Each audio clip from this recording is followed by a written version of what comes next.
Bonjour à tous, on se retrouve sur une nouvelle vidéo où je vous présente un jeu de ma ludothèque. Et ce que je vais vous présenter aujourd'hui, je suis très content de l'avoir, c'est Dune Imperium. Alors, Dune Imperium, tiré de la licence Dune dont je suis un grand fan depuis très très longtemps. Et grâce à la sortie du film, ça nous a permis d'avoir un très bon jeu. Écoutez, tant mieux, parce que ça m'a permis deux choses. Un, d'avoir un jeu de Dune, donc je suis toujours content. Deux, d'avoir un bon jeu, et on va dire même trois, d'avoir un si bon jeu que ma compagne l'a apprécié. Et du coup, comme elle a apprécié, elle est du coup beaucoup moins hostile quand je lui parle de Dune. Parce que bon, ben voilà, je suis passionné, donc c'est forcément je lui en parle de temps en temps à lui pousser à regarder les films, les séries, les livres, euh, tout ce qu'ils ont été faits autour de Dune, en critiquant et en appréciant quand même certains éléments. Et ils nous ont sorti ça. Et le jeu est fun, parce que vraiment, c'est un deck builder basique, avec des possibilités de faire des actions, qui sont limitées par les cartes, et pourtant il y a des combos qui se déclenchent. Tout en étant assez stratégique, il est rapide, parce qu'en vrai, c'est pas si long que ça, une partie. C'est vraiment, allez, je vais dire, une heure. Allez, peut-être, allez, une heure et demie. Ouais, une heure et demie. Euh, Alors, c'est un type de jeu qui est un type de jeu solo. Et dans la course au point, dans les jeux solo, ça ne m'intéresse jamais.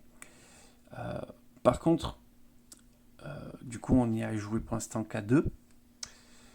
Euh, le bot qui est là pour juste nous limiter les actions, c'est très bien, c'est simple à jouer, on se prend pas la tête dessus, ça va très vite. Parce que normalement, effectivement, ce jeu est prévu pour être à 3 minimum, mais à 2 ça passe bien. Alors, du coup, comme je vous ai dit, différentes cartes, différents types de jetons. Donc, ça, c'est les cartes pour la maison, pour des intrigues pour faire des coups en traître, qui est très intéressant. Les cartes sont très simples. Ça me fait penser un petit peu à Rise of Galaxy ou un truc comme ça, je sais plus comment il s'appelle vraiment. Mais les dessins sont pour moi assez beaux. Voilà. C'est basé vraiment par contre sur le Tofira Watt, ça fait toujours plaisir, Tofira Watt. Liette. Donc c'est basé vraiment sur les illustrations du film. Hop. Duncan Idaho. Ouais, Duncan, on reconnaît pas Jason Momoa là. Mais bon. Voilà. Donc, le jeu est simple à être pris en main.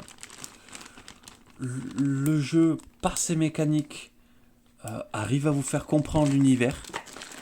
Et ça, c'est quand même assez incroyable. Ça veut dire que les mécaniques ont été pensées vraiment et adaptées parfaitement pour le jeu. Et, euh, et pourtant, il a vraiment une richesse. On peut se mettre à réfléchir euh, un peu longtemps sur son tour pour anticiper des actions d'autres, ou même piéger justement les autres, ou même vivre et tomber dans un piège et se dire comment on va s'en sortir de ce piège. Parce que vraiment, il y a de la traîtrise à tout moment, on se pique les trucs, euh, on n'est pas dans un jeu où on fait semblant d'être amis. C'est dit clairement qu'on est ennemis. Et ça marche bien. Donc j'apprécie vraiment ce jeu, donc n'y jouez absolument pas en solo, hein. Il faut vraiment jouer en groupe, mais pas trop long, euh, pas très complexe sur les cartes elles-mêmes, mais derrière qui peut quand même vous apporter une vraie profondeur. Voilà. Mais un débutant pourra faire des choses directement dans la partie sans se sentir frustré. Il aura l'impression de gagner des victoires, perdre, mais d'avoir tout ça ensemble. Voilà, je vous remercie d'avoir regardé, je vais vous souhaiter une excellente journée.